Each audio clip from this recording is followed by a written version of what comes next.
محترم دوستوں، حضرت محمد صلی اللہ علیہ وسلم کی پوری مکمل زندگی مختصر انداز کے ساتھ آپ سماعت کر رہے ہیں۔ حضور نبی کی رحمت، شفیع امت صلی اللہ علیہ وسلم کا نامی اسم گرامی محمد ہے۔ دیگر آسمانی کتابوں میں آپ کا نام احمد مذکور ہے، جبکہ قرآن و احادیث و سیرت کی کتاب میں آپ کے سینکڑوں صفاتی نام ذکر کیے گئے ہیں، جن میں سے بعض یہ ہیں: مزمل، مدثر، رؤوف، رحیم، مصطفیٰ، مجتبیٰ، مرتضیٰ وغیرہ، جبکہ آپ کی کنیت ابو القاسم ہے۔ آپ صلی اللہ علیہ وسلم قبیلہ قریش کے ایک اعلیٰ خاندان بنو ہاشم سے تعلق رکھتے تھے۔ والد ماجد کا نام حضرت عبداللہ اور والدہ کا نام حضرت آمنہ ہے۔ والد کی طرف سے نسبت یوں ہے: محمد بن عبداللہ بن عبد المطلب بن ہاشم بن عبد مناف بن قصا بن کلاب بن مرہ۔ والدہ کی طرف سے نسبت یوں ہے: محمد بن آمنہ بنت وہب بن عبد مناف بن زہیر بن کلاب بن مرہ۔ کلاب بن مرہ پر جا کر آپ کے والدین کا نسب مل جاتا ہے۔ آپ صلی اللہ علیہ وسلم کی ولادت باسعادت 12 ربیع الاول بروز پیر بمطابق 20 اپریل 571 عیسوی کو ہوئی۔ اس تاریخ کو ہندوستان بھر میں مسلمان میلاد شریف مناتے ہیں۔ آپ صلی اللہ علیہ وسلم کی ولادت سے پہلے ہی والد ماجد کا انتقال ہو گیا۔ عمر مبارک تقریباً 5 سال کی ہوئی تو والدہ ماجدہ بھی وصال فرما گئی اور آپ کی پرورش دادا جان حضرت عبد المطلب رضی اللہ تعالی عنہ نے کی۔ 2 سال کے بعد دادا جان بھی پردہ فرما گئے اور پرورش کی ذمہ داری آپ کے چچا ابو طالب نے سنبھالی۔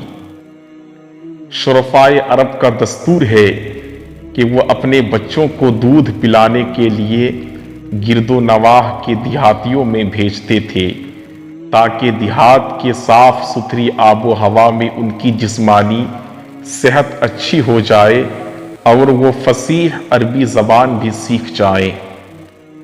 اسی دستور کے مطابق والدہ ماجدہ نے بچپن میں آپ کو حضرت حلیمہ سعدیہ رضی اللہ تعالی عنہا کے ساتھ ان کے قبیلے بھیج دیا، جہاں وہ آپ کو دودھ پلاتی رہی۔ اس عرصے میں آپ سے کثیر برکات کا ظہور ہوا۔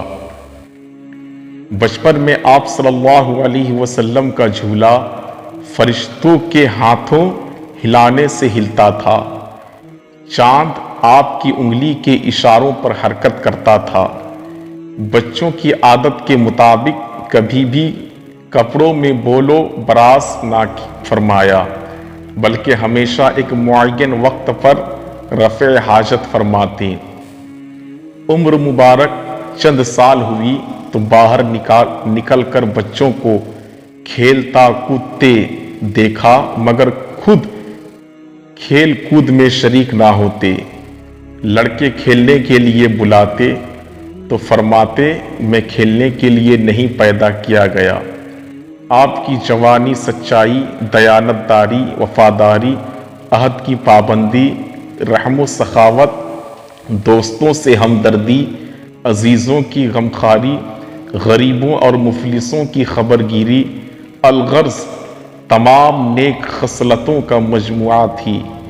حرص، طمع، دغا، فریب، جھوٹ، شراب نوشی، ناچ گانا، لوٹ مار، چوری اور فحش گوئی وغیرہ تمام بری عادتوں، مذموم خصلتوں اور عیوب و نقائص سے آپ کی ذات گرامی پاک و صاف رہی۔ آپ کی راست بازی اور امانت و دیانت کا چرچا دور دور تک پہنچ چکا تھا۔ تجارت آپ کا خاندانی پیشہ تھا۔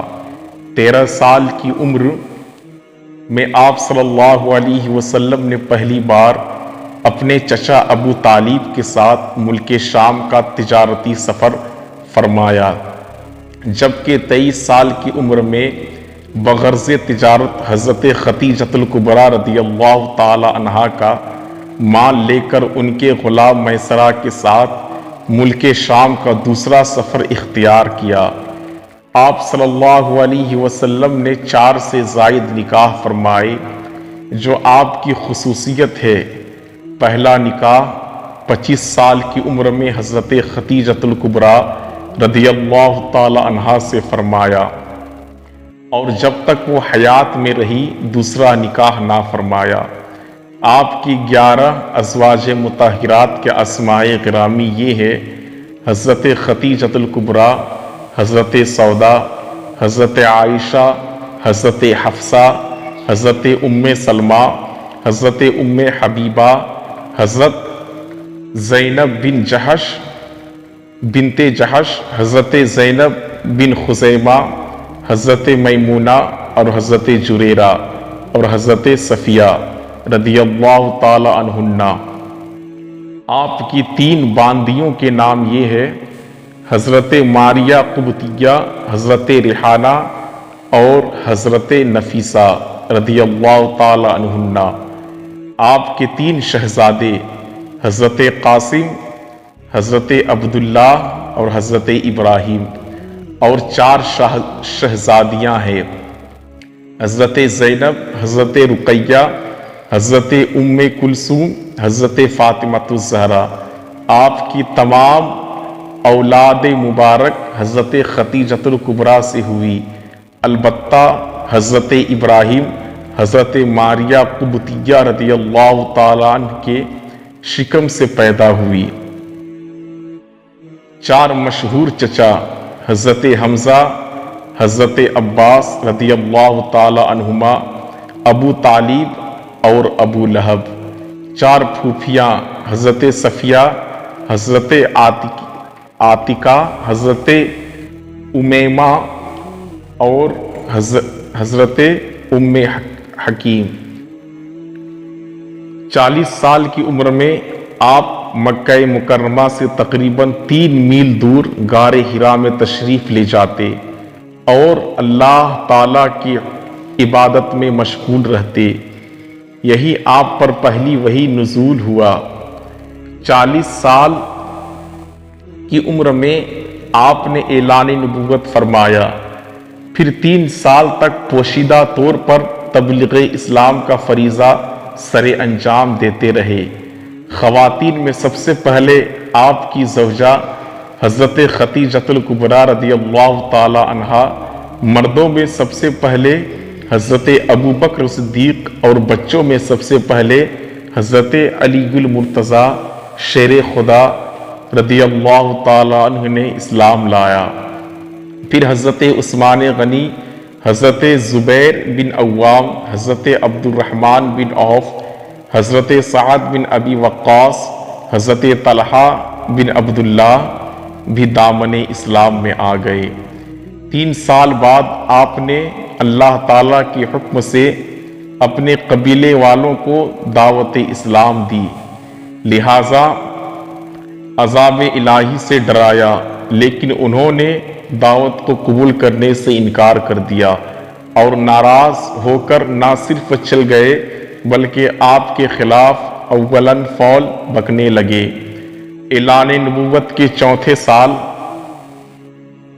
آپ اعلانیہ طور پر دین اسلام کی تبلیغ فرمانے لگے، شرک و بت پرستی کی کھلم کھلا برائی بیان کرنے لگے، جن پر کفار آپ کی مخالفت پر کمر بستہ ہو گئے، نیز آپ کو اور دیگر مسلمانوں کو طرح طرح کی تکلیفیں دینے لگے۔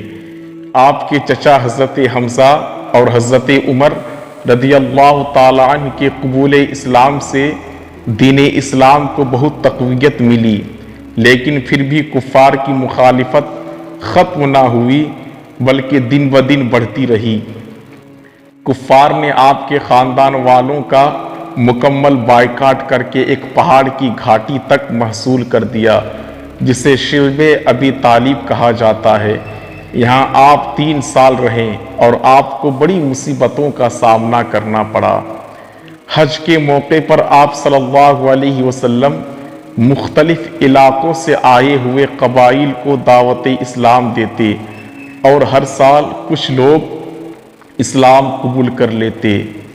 اعلان نبوت کے 13ویں سال مدینہ سے آئے ہوئے 72 افراد نے اسلام قبول کیا اور واپس جا کر اپنے یہاں دعوت اسلام دینا شروع کر دی، اور رفتہ رفتہ شمع اسلام کی روشنی مدینے سے قبا تک گھر گھر پھیل گئی۔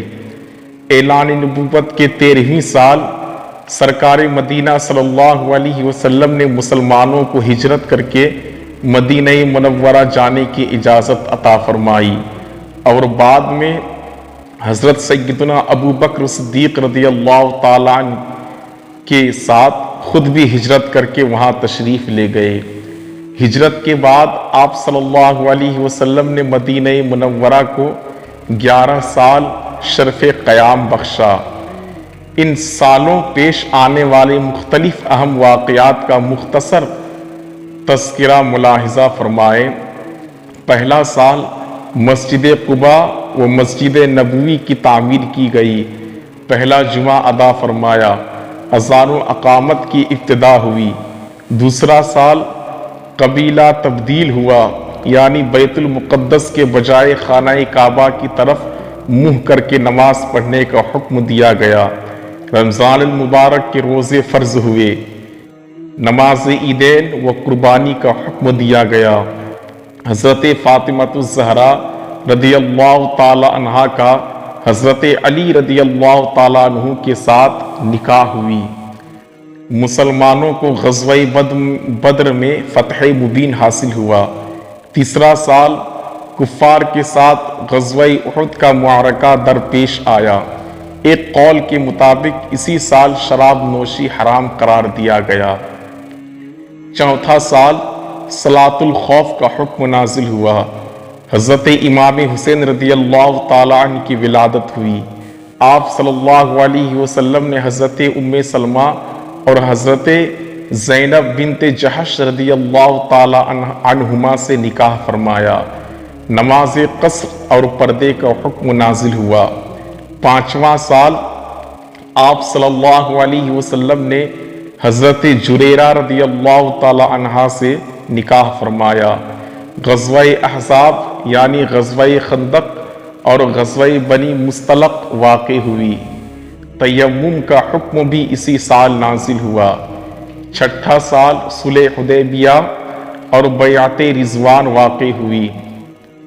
آپ صلی اللہ علیہ وسلم نے مختلف بادشاہوں کے نام اسلام کی دعوت پر مشتمل خطوط روانہ فرمائے۔ حبشہ کے بادشاہ حضرت نجاشی رضی اللہ تعالی عنہ نے اسلام قبول کیا۔